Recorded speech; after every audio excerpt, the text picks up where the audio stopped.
32절로 40절까지 합독하도록 하겠습니다.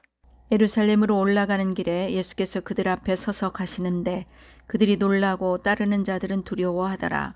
이에 다시 12 제자를 데리시고 자기가 당할 일을 말씀하여 이르시되 보라 우리가 예루살렘에 올라가노니 인자가 대제사장들과 서기관들에게 넘겨짐에 그들이 죽이기로 결의하고 이방인들에게 넘겨주겠고 그들은 능욕하며 침뱉으며 채찍질하고 죽일 것이나 그는 3일 만에 살아나리라 하시니라. 세베대의 아들 야고보와 요한이 주께 나와 여짜오되 선생님이여 무엇이든지 우리가 구하는 바를 우리에게 하여 주시기를 원하옵나이다. 이르시되 너희에게 무엇을 하여 주기를 원하느냐. 여짜오되 주의 영광 중에서 우리를 하나는 주의 우편에 하나는 좌편에 앉게 하여 주옵소서. 예수께서 이르시되 너희는 너희가 구하는 것을 알지 못하는도다. 내가 마시는 잔을 너희가 마실 수 있으며 내가 받는 세례를 너희가 받을 수 있느냐. 그들이 말하되 할 수 있나이다. 예수께서 이르시되 너희는 내가 마시는 잔을 마시며 내가 받는 세례를 받으려니와 내 좌우편에 앉는 것은 내가 줄 것이 아니라 누구를 위하여 준비되었든지 그들이 얻을 것이니라. 아멘. 오직 예수님, 예수 그리스도의 은혜와 평강이 넘칠지어다. 아멘. 오늘 우리에게 주신 말씀은 마가복음 10장 32절로 52절이고요. 예수님의 섬김의 완성, 십자가. 예수님은 섬기러 이 땅에 오셨는데 그 완성이 십자가라는 말씀의 제목입니다. 예루살렘으로 올라가시면서 주님은 그분의 죽음과 부활을 세 번째로 계시하셨습니다. 변형되기 전에 가이사랴 빌립보에서 첫 번째로 8장에서 말씀하셨고요. 변형되신 후에 갈릴리에서 9장에서 두 번째로 그 일을 계시하셨고 이제 10장에서 예루살렘으로의 노정에서 세 번째 계시하셨습니다. 예수님께서 예루살렘을 향해서 올라가실 때 어떻게 가셨느냐? 제자들 앞에 서서 가셨습니다. 예수님은 예루살렘으로 올라가시는 길을 리드하셨습니다. 그 길은 인자가 대제사장들과 서기관들에게 넘기움에 저희가 죽이기로 결단하고 이방인들에게 넘겨주겠고 그들은 능욕하며 침뱉으며 채찍질하고 죽일 것을 내다보시는 길이었습니다. 예수님은 고난과 모독과 죽음의 길을 리드하신 것입니다. 예수님은 고난과 죽음의 길에 마지못해서 어쩔 수 없어서 끌려가신 것이 아니라 그 길을 적극적으로 리드하셨습니다. 예수님께서 예루살렘에 올라가는 길은 제자들이 놀라고 추종자들은 두려워하는 길이었습니다. 그러나 예수님은 그 길을 적극적으로 앞서서 올라가셨습니다. 예수님은 자기 목숨을 많은 사람의 대속물로 주셔서 많은 사람들을 구원하시기 위한 사망자의 길을 앞서 가신 것입니다. 오늘 본문의 내용입니다. 첫째로, 세 번째로 죽음과 부활을 말씀하시는 예수님이십니다. 34절까지 말씀입니다. 예수님의 순환에 관한 세 번째 예고입니다. 여기서 보라라는 단어를 세 번의 순환 예고 중에 처음으로 사용함으로써 예수님의 순환이 고난이 임박했음을 강조하고 있습니다. 그리고 제자들에게 더욱 긴장감 넘치게 설명하려는 것으로 보입니다. 특히 예루살렘이라는 특정한 장소를 지정함으로써 사건의 구체성을 전달하고 있습니다. 이 예루살렘은 예언의 성취요. 또 다른 예언의 성취 과정 속에 있고 또 새로운 예언의 시작이라는 측면에서 보다 큰 의의를 지니고 있습니다. 한편 이 세 번째 예언은 6가지 내용을 전하고 있습니다. 넘기우고 죽이기로 결의되고 이방인들에게 넘겨져서 네 번째 능욕받고 침뱉음을 당하며 채찍질을 당해 다섯 번째 죽임을 당하고 여섯 번째 부활할 것이라는 내용입니다. 여기에 등장하는 네 가지 동사를 모두 미래 시제로 사용하여 순환을 코앞에 둔 예수께서 곧 당신이 당하시게 될 고난의 사실을 이제는 제자들에게 좀 더 확증적으로 확실하게 예고하셨음을 강조하기 위함입니다. 여러분, 오순절날 주께서 승천하신 지 열흘 되는 날, 주님은 성령으로 다시 제자들과 따르는 무리들에게 찾아오셨습니다. 교통의 영이신 성령님은 제자들 속에 들어가셔서 주님의 십자가, 부활, 승천의 경험들을 나누셨습니다. 오순절날 베드로와 120명의 사람들은 성령을 통하여 그리스도의 죽으심과 부활과 승천 안에 있던 사람들이었습니다. 그날부터 그들은 생명 주시는 성령님에 의하여 그리스도와 하나일 수 있었으며 나는 죽고 내 안에 그리스도가 사는 삶을 영위할 수 있었습니다. 갈라디아서 2장 20절 하나님 말씀 같이 보시겠습니다. 내가 그리스도와 함께 십자가에 못 박혔나니 그런즉 이제는 내가 사는 것이 아니요 오직 내 안에 그리스도께서 사시는 것이라.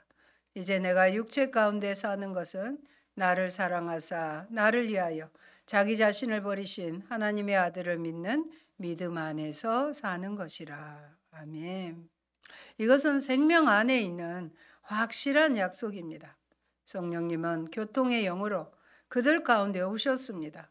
그래서 그리스도의 생명의 풍요를 그의 섬김을 통한 구속 사건을 나누기에 오신 것입니다. 둘째는 보좌에 앉게 하는 낮아짐의 길, 섬김의 길을 말씀하십니다. 주님께서 앞으로 당하게 될 메시아의 고난을 자세하게 예언해 주셨는데도 무심한 제자들은 그 자리에서 하늘나라에 가서 차지할 자리 다툼이나 하고 있었습니다. 제자들은 명성을 원했지요. 그러나 예수님은 명성이 아니라 영성을 원하셨습니다. 지금 제자들은 성공에 눈이 멀었습니다. 다른 제자들보다 좀 더 높아지려는 생각, 다른 제자들보다 좀 더 앞서야 된다는 생각에 빠져 있습니다. 예수님을 믿음으로 그 덕에 명성을 얻고 싶은 마음, 예수님 덕에 높은 자리를 얻고 싶은 마음, 예수님을 빙자해서 자신을 높이려는 마음이 바로 문제인 것입니다. 여러분, 예수님을 믿고 따른다고 하면서도 십자가의 도가 우리 눈에 밝히 보이고 깨달아지지 않으면 우리도 별 수 없이 세상 것들에 목을 매는 어리석은 삶을 면할 길이 없습니다. 우리 역시 우리 일에 또 지나치게 몰두하게 될 때 주님의 일을 소홀히 하고 쉽게 지나쳐 버리게 됩니다. 세상의 질서는 누구나 힘 있는 사람이 약한 자를 밟고 올라가서 권력을 장악하고 그들을 다스리고 명령해야 한다고 생각하고 있습니다. 하지만 하나님 나라는 세상과 정반대입니다. 힘과 권력을 가지고 있지만 그것을 가지고 백성을 지배하거나 군림하는 사람은 하나님 나라에서 결코 큰 자가 될 수 없습니다. 하나님 나라에서 큰 자는 힘과 권세를 가지고 도리어 작은 사람들을 섬기는 것, 봉사하는 사람입니다. 그러나 주님의 새로운 가르침인 큰 사람이란 먼저 남을 섬기는 것, 먼저 남을 섬기고 고난을 받으며 나의 삶을 다른 사람을 위하여 내어주는 것이라고 하셨습니다. 인자에 온 것은 섬김을 받으려 함이 아니라 도리어 섬기려 하고 자기 목숨을 모든 사람의 대속물로 주려 함이니라. 이 마가복음 오늘 본문의 45절의 말씀은 마가복음 전체의 핵심이 되는 구절입니다. 이처럼 하나님의 아들 예수님께서 이 땅에 오신 이유는 섬기기 위해서입니다. 예수님은 사람의 섬김을 받기에 전혀 부족함이 없으신 분이십니다. 그분의 삶의 모습을 봐도 그분의 기적을 봐도 사람들이 우러러 존경해 볼 만한 분이십니다. 하지만 예수님은 섬김을 받기 위함이 아니라 섬기러 오셨습니다. 사랑하는 여러분, 예수님의 섬김의 끝은 죽음입니다. 예수님은 죽기까지 섬기셨습니다. 죽도록 우리를 섬기셨습니다. 예수님의 섬김의 완성은 십자가에 못 박혀 돌아가신 것이었습니다. 예수님은 자기가 지은 죄 때문에 돌아가신 게 아니었습니다. 많은 사람을 살리기 위해 대신 죽으신 것입니다. 모든 사람의 종이라는 문구는 평행 구절인 마태복음 20장 27절에 너희의 종보다 보다 더 겸손함을 강조하는 표현입니다. 너희의 종보다는 모든 사람이 더 겸손해야 되겠죠. 모든 사람의 종이 된다는 것은 절대적으로 낮아짐을 의미하기 때문입니다. 그런데 권력지향적인 인간이 이와 같이 겸손하게 자신을 스스로 낮추는 것이 가능할까요? 그것은 자신의 힘으로는 불가능하고 오직 예수 그리스도로 인하여서만 가능합니다. 본문과 같이 절대적으로 가장 낮은 자가 된다는 것은 이 세상의 가치관을 버리고 스스로 낮아지신 그리스도를 본받을 때만 가능합니다. 이는 바로 예수님이 말씀하고 있는 섬기는 자, 그 모든 사람의 종이 되는 것을 의미합니다. 그런데 제자들처럼 신앙생활을 평생 하고 있는 우리의 마음속에도 이런 헛된 영광을 구하는 마음이 있지는 않습니까? 하나님 앞에서 겸손히 섬기는 자가 되기보다는 높임을 받고 싶은 마음이 있지 않습니까? 다른 사람보다 높아지려는 생각, 다른 사람보다 낮게 여기는 우월의식, 헛된 영광을 구하는 마음이 있다면 무엇 때문일까요? 그건 아직 우리가 성령의 충만을 받지 못했기 때문입니다. 명성을 추구하는 사람은 영성하고는 거리가 먼 사람입니다. 영성에 관심이 있는 사람은 명성에 대해 전혀 욕심 부리지 않고 살아갑니다. 그래서 이름도 없이 빛도 없이 그저 묵묵히 복음을 위해 살아갑니다. 성령 충만하면 성령을 따라 행합니다. 성령을 따라 행하는 사람은 결코 헛된 영광을 구하지 않습니다. 성령 충만한 사람은 오직 하나님의 영광을 위해 살아갑니다. 헛된 영광을 위해 구해 다른 지체들을 노엽게 하지 않습니다. 성령 충만하면 다른 사람의 열심에 대해서도 질투하지도 않습니다. 나는 누구를 위해 희생이 되고 누구를 섬기기 위해 지금 아픔을 경험하고 그 일을 위해 기도하고 있는가요? 나를 부르신 주님의 뜻을 생각해 본 적이 있는가요? 그 일을 위해 나의 권리, 기득권을 포기하고 섬김의 자리로 내려갈 수 있겠는가요? 그런데 야고보와 요한은 높은 자리를 구합니다. 언제나 그렇듯이 예수님의 순한 예고 다음에 제자들의 빗나간 반응이 언급되고 있습니다. 제자들은 예수님의 심각한 의도와는 달리 자기 관심사만을 이야기함으로써 줄곧 예수님을 실망시키는데 여기서도 마찬가지입니다. 사랑하는 여러분, 예수님의 좌우편 자리의 의미입니다. 예수님이 마시는 잔과 받는 세례를 의미합니다. 성경에서 잔은 대부분 고난과 죽음을 상징하는 대표적인 단어입니다.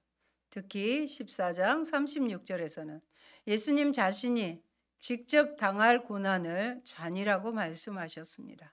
성경을 살펴봅니다. 마가복음 14장 36절. 이르시되 아빠 아버지여 아버지께는 모든 것이 가능하오니 이 잔을 내게서 옮기시옵소서. 그러나 나의 원대로 마시옵고 아버지의 원대로 하옵소서 하시고. 잔이 뭐예요? 고난과 죽음을 상징하는 것이죠. 세례 역시 넘치는 괴로움과 고난을 의미하는 단어입니다. 따라서 예수님은 인간의 죄가로 내려질 진노의 잔과 세례를 직접 담당하여 인간을 구원시키는 일에 순종하여 실천한 것으로 이해할 수 있습니다. 그러나 제자들은 이러한 예수님의 잔과 세례의 의미를 깨닫지도 못하고 그 잔을 받겠다고 대답하였습니다. 섬김의 교훈과 예수님이 이 땅에 오신 목적입니다. 예수님이 이 땅에 오신 목적은 자기 목숨을 많은 사람의 대속물로 주시는 섬김을 위해 오셨습니다. 그러므로 예수님의 진정한 제자는 세상의 야망을 따라 살지 않고 예수님께서 섬기시며 목숨을 버리신 것처럼 형제들을 섬기는 모습으로 살아야 할 것입니다. 이러한 섬김을 통해 하나님 나라가 확장되고 영혼들이 살아납니다. 대속물의 의미입니다. 대속물의 본래의 뜻은 빚진 사람이 노예가 되었을 때 그를 석방시키기 위해 몸값으로 지불하는 돈이나 또는 전쟁포로를 석방시키기에 지불하는 몸값을 의미했습니다. 이 개념이 좀 더 발전하여 이스라엘 백성이 애굽에서의 종살이로부터 해방된 사실을 토대로 하는 개념으로 정착하게 되었습니다. 즉 이 말은 다른 사람의 죄를 대신하여 생명을 바쳐 죄인을 해방시켜 주는 것을 뜻하게 되었습니다. 이 말은 이사야 53장 일명 종의 노래로 알려진 가운데 종의 노래 가운데 여호와께서 우리 무리의 죄악을 그에게 담당시키셨도다는 이사야의 예언과 깊은 연관이 있습니다.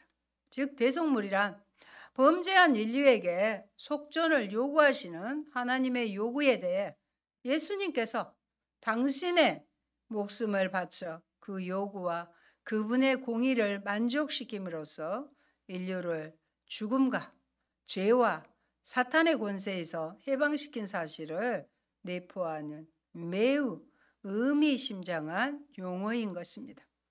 예수님이 대속물이 되셨기에 다시 한번요, 우리를 죄에서, 죽음에서, 사탄의 권세에서 해방시켰다는 것을 여러분 믿음으로 받으시기 바랍니다. 예수님은 자기 목숨을 많은 사람의 대속물로 주시는 섬김을 위해 오셨습니다. 또 예수님은 우리에게 섬김이 무엇인지 가르쳐 주시려고 오셨습니다. 예수님은 인기 없는 것에 대해 무관심했습니다. 예수님은 아무리 할 일이 많고 바쁘고 피곤해도 항상 홀로 한적한 곳으로 가서 하나님을 깊이 만났습니다.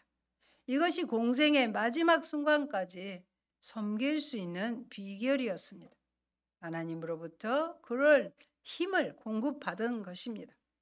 예수님의 겸손한 섬김을 본받으십시오. 예수님은 겸손하게 섬기셨지만 하나님께서는 세상 모든 민족 위에 뛰어난 이름을 주시고 모든 물음을 예수의 이름 앞에 꿇게 하셨습니다. 그래서 하나님께서 우리를 높여주실 때까지 가만히 계십시오. 세상에서 큰 자, 교회 안에서 큰 자가 되려고 하지 마십시오. 도리어 예수님처럼 작은 자, 섬기는 자가 되십시오. 그때 하나님께서 영광을 받으실 것이요, 우리도 하나님의 영광을 누리게 될 것입니다. 세 번째는요, 소경 바디메오의 치유입니다. 여리고는 베레아 지방에서 예루살렘으로 올라가는 첫 관문입니다. 가나안 땅의 첫 성도 여리고성이었잖아요. 본문은 십자가가 기다리고 있는 예루살렘으로의 예수님의 입성이 임박하였음을 암시하여 긴박감과 현장감을 전해줍니다.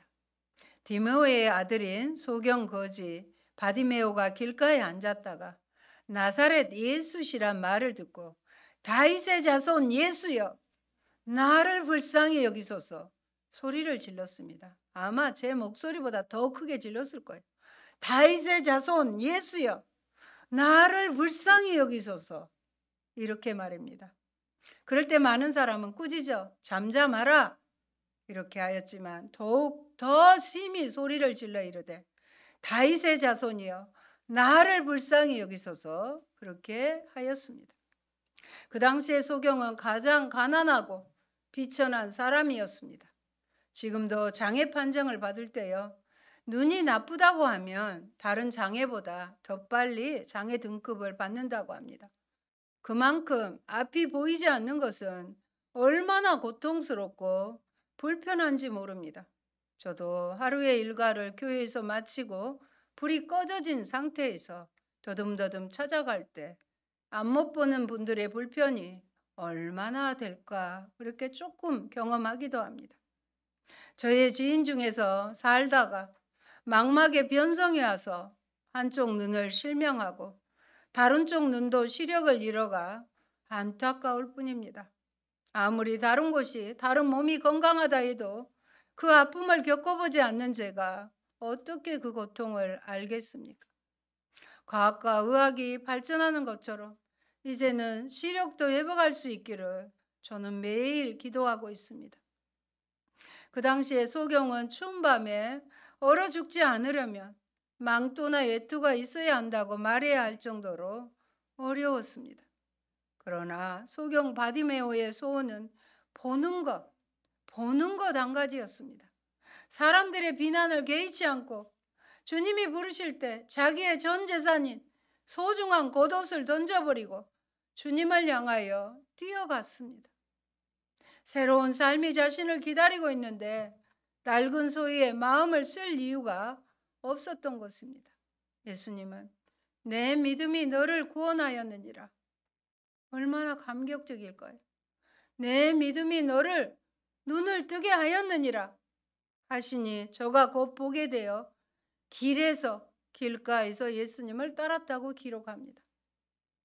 여러분, 여기서 우리는 한 가지 교훈을 얻게 됩니다. 그것은 주님과 가까이 하려는 사람은 그 옛사람의 옷을 벗어야 한다는 사실입니다. 에베소서 4장 22절로 24절의 말씀 같이 보십니다. 너희는 유혹의 욕심을 따라 썩어져 가는 구습을 따르는 옛사람을 벗어버리고 오직 너희의 심령이 새롭게 되어 하나님을 따라 의와 진리의 거룩함으로 지으심을 받은 새 사람을 입으라. 아멘.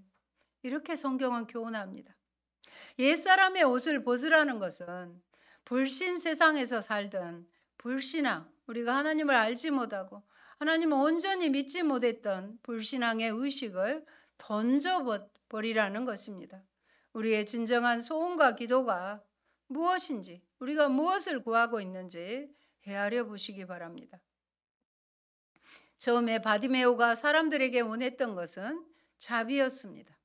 지나가는 사람들에게 저에게 자비를 좀 베풀어 달라고 했던 거지로서의 구걸이었던 셈이었습니다. 그런 거지가 보기를 원한다고 했으니 오늘날로 말하면 마치 물질의 축복을 원하던 거지가 깨닫기를 원하는 구도자의 삶으로 바뀐 것만큼이나 놀라운 변화입니다. 예수님의 부르심에 그는 겉옷을 벗어 던지고 일어나 예수님께 왔습니다. 겉옷을 벗어 던졌다는 것은 자신의 옛 생활을 벗어 던진 회개로 볼 수 있습니다. 우리가 예수님께 나오기 위해서는 가장 먼저 해야 되는 게 회개인 것입니다. 그가 회개한 변화의 모습으로 인해 자신이 거지로 살 수밖에 없었던 근본적인 이유는 결국 보지 못함이라는 것을 알게 된 것입니다. 주님은 주님을 보고 온전히 섬기라고 눈을 뜨게 해주셨을 것입니다. 바디메오는 그런 주님의 뜻대로 주를 쫓아 섬겼습니다. 한편 바디메오는 눈이 나은 즉시 예수님을 쫓았습니다. 복음서에 그의 이름이 기록되어 있는 것으로 보아서도 그 이후 그는 예수를 열심히 믿고 따르는 제자의 삶을 산 것으로 보입니다. 여러분, 깨닫지 못하면 믿음 안에서조차 구해도 잘못 구할 수밖에 없습니다. 바디메오는 다시 봄으로써 하나님의 아들이 간 그 길을 따르는 하나님의 자녀가 된 것입니다. 소경 바디메오 이야기는 마가복음에서 매우 중요한 위치를 차지합니다. 이것은 예수님의 고난, 죽음, 제자도의 의미를 가르치고 있는 긴 단락 8장에서 10장까지의 마지막 결론입니다. 제자들은 예수님의 가르침인 인자의 고난과 죽음을 이해하지 못하는 영적 소경들이었어요. 바디메오가 육적인 소경이었다면 제자들은 예수님이 자신이 고난과 죽음을 당할 것을 알려줬는데도 깨닫지 못하는 영적 소경들이었습니다. 예수님은 3번에 걸쳐 자신의 순환과 죽음을 예언하시지만 영적으로 무지한 제자들은 예수님의 죽음의 의미를 깨닫지 못하고 예수님을 그렇게 하지 말라고 만류하였으며 길가에서 누가 제일 높은 사람이냐는 문제로 서로 다투었습니다. 예수님께서 메시아 왕국이 세워질 때 자신들에게 높은 자리를 보장해 줄 것을 요구했습니다. 예루살렘을 향해 올라가는 길에서도 예수님은 앞서 가시는데 제자들은 두려워하여 뒤쫓아가고 있었습니다. 그와는 대조적으로 바디메오는 믿음과 함께 담대함으로 그 길에서 예수님을 따르고 있었습니다. 우리도 영안이 뜨인 성도는, 영의 눈이 뜨인 성도는 주의 은혜 안에서 먼저 자기 자신의 실상을 봅니다. 여러분은 자신의 실상을 아십니까? 주님 없이는 결코 하나님 앞에 설 수 없는 존재임을 보셨습니까? 아직도 자기 자신의 실상을 보지 못한 성도가 있다면 성령님께 죄인된 자기의 모습을 보게 해달라고 간구해 보시기 바랍니다. 10장이 끝난 이후에는 이 복음서에 더 이상 병 고침에 관한 기적이 기록되어 있지 않습니다. 그를 치료하신 후에는 주님과 제자들은 예루살렘으로 들어오셨습니다. 예루살렘에 들어온 그들의 목적은 죽음과 부활을 경험하기 위한 것이었습니다. 지금 예수님은 예루살렘으로 가시는 길입니다. 고난받고 십자가에 죽으러 가는 길입니다. 그 길을 바디메오가 따라 나선 것입니다. 그냥 1-2시간 걸어갈 길이 아닙니다. 여리고에서 예루살렘까지는 35km나 되는 먼 길입니다. 하루 종일 걸어야 갈 수 있는 길입니다. 여리고에서 예루살렘 가는 길은 높고 험한 산길입니다. 계속 올라가야 되는 길이에요. 여리고는 해저라고 하면 예루살렘은 산악지대가 되는 것입니다. 지금 예수님을 만나 눈을 뜬 소경이 예수님을 따라 그 길을 가려고 합니다. 마가는 제자들과 바디메오를 은근슬쩍 비교합니다. 제자들은 명성을 추구했지만 바디메오는 영성을 추구했습니다. 오늘 명성과 영성이 여러분에게 키워드로 가슴에 신비에 새겨지기를 원합니다. 나의 욕망을 따라가지 않고 예수님을 따라가는 삶이 바로 우리가 가야 할 길입니다. 사랑하는 성도 여러분, 바디메오 치유 사건을 통해 예수님은 제자들이 영적인 통찰력과 함께 예수님을 바로 깨닫고 두려움보다는, 제자들은 두려워했는데 두려움보다는 믿음으로 반응하여 자기 십자가를 지고 예수님을 쫓으라고 말씀하셨습니다. 우리도 주님이 눈뜨게 해주신 이 신앙의 눈으로 천국을 소망하고 진리를 추구하며 하나님 없이 사는 영혼의 불쌍한 모습을 볼 수 있어야 합니다. 그래서 주께서 가신 그 길을 뒤쫓는 참된 성도가 되시기 바랍니다. 주님은 인류의 구원자 되신 주님의 참 본질을 우리가 알기를 원하십니다. 우리 모두 그리스도께 합당한 영광을 돌림으로써 그분께 기쁨을 드리는 성도들이 되시기를 축원드립니다. 아멘. 좋으신 아버지 감사드립니다. 예수님은 3번에 걸쳐서 예수님의 성김, 많은 이들을 구원하기 위해 되성물로 오심을 말씀드렸지만 명성의 눈이 먼 제자들은 자신이 다른 이들보다 높아지고 하늘나라에서 예수님 덕분에 더 좋은 자리를 얻기를 원했습니다. 아버지, 그러나 예수님은 나의 목숨을 많은 이들의 대속물로 오셨다고 했고, 아버지 하나님, 소경 바디메오는 예수님을 발견하고 그의 옛 생활을 청산하고 주님을 따라가는 영성을 쫓아가는 생활을 봅니다. 아버지, 우리에게도 옛 생활을 다 벗어버리고 예수님을 밝히 봄으로 예수님이 나의 구주가 되시며 모든 이들의 종이 되어서 십자가로 섬김을 완성한 것을 깨달아 우리도 그러한 삶을 살아가는 저희가 되게 하옵소서. 고난주간 주님의 십자가 묵상하며 나에게 맡겨진 피 묻은 십자가 지고 끝까지 부활의 영광을 얻을 때까지 하나님 나라에 이를 때까지 달려갈 수 있는, 걸어갈 수 있는 그 힘을 허락하여 주옵소서. 예수님 이름으로 기도합니다. 아멘.